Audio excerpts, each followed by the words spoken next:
પૂણામાં હરેકૃષ્ણ સોસાયટીના મકાનમાં ભીષણ આગ। અગ્નિશમન દળની ટીમે ભારે જહેમત બાદ આગ પર મેળવ્યો કાબુ। શોર્ટ સર્કિટને કારણે આગ લાગી હોવાનું પ્રાથમિક અનુમાન। સુરત શહેરના પૂણા વિસ્તારમાં આવેલી હરેકૃષ્ણ સોસાયટીમાં આજે અચાનક આગ ફાટી નીકળતા સમગ્ર પંથકમાં અફરાતફરીનો માહોલ સર્જાયો હતો। સોસાયટીના મકાન નંબર 35ના બીજા માળે લાગેલી આગની જ્વાળાઓ જોતજોતામાં પ્રસરી ગઈ હતી। ઘટનાની જાણ થતાં જ પૂણા અગ્નિશમન કેન્દ્રનો કાફલો તાત્કાલિક અસરથી ઘટના સ્થળે દોડી આવ્યો હતો અને પાણીનો મારો ચલાવી આગને વધુ ફેલાવતી અટકાવવાની કામગીરી હાથ ધરી હતી। સદનસીબે આ દુર્ઘટનામાં કોઈ જાનહાનિના સમાચાર પ્રાપ્ત થયા નથી।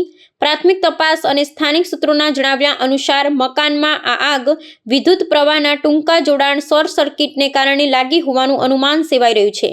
અગ્નિશમન દળના જવાનોએ જીવના જોખમે મકાનમાં પ્રવેશ કરી અંદર ફસાયેલી ઘરવખરીને બચાવવા અને આગને સંપૂર્ણપણે શાંત પાડવા માટે ભારે જહેમત ઉઠાવી હતી। ઉલ્લેખનીય છે કે સુરતમાં છેલ્લા એક અઠવાડિયા દરમિયાન આગની આ ત્રીજી ઘટના સામે આવી છે, જેને પગલે રહેણાંક વિસ્તારોમાં વિદ્યુત ઉપકરણો અને વાયરિંગની સુરક્ષાને લઈ ગંભીર સવાલો ઊભા થયા છે। આગની આ ઘટનાને પગલે આસપાસના રહીશોમાં ફાળ પડી હતી અને તકેદારીના ભાગરૂપે આસપાસના મકાનો ખાલી કરવામાં આવ્યા હતા। અગ્નિશમન અધિકારીઓને જણાવ્યું હતું કે આગ પર હવે સંપૂર્ણ કાબુ મેળવી લેવામાં આવ્યો છે અને હાલ કુલિંગ પ્રક્રિયા ચાલી રહી છે। વહીવટીતંત્ર દ્વારા આગ લાગવાના ચોક્કસ કારણો જાણવા માટે વિગતવાર તપાસ શરૂ કરવામાં આવી છે। વારંવાર બનતી આવી ઘટનાઓને રોકવા માટે તંત્ર દ્વારા નાગરિકોને નિયમિત અંતરે વિદ્યુત લાઇનનું નિરીક્ષણ કરાવવા અને સાવચેતી રાખવા અપીલ કરવામાં આવી છે।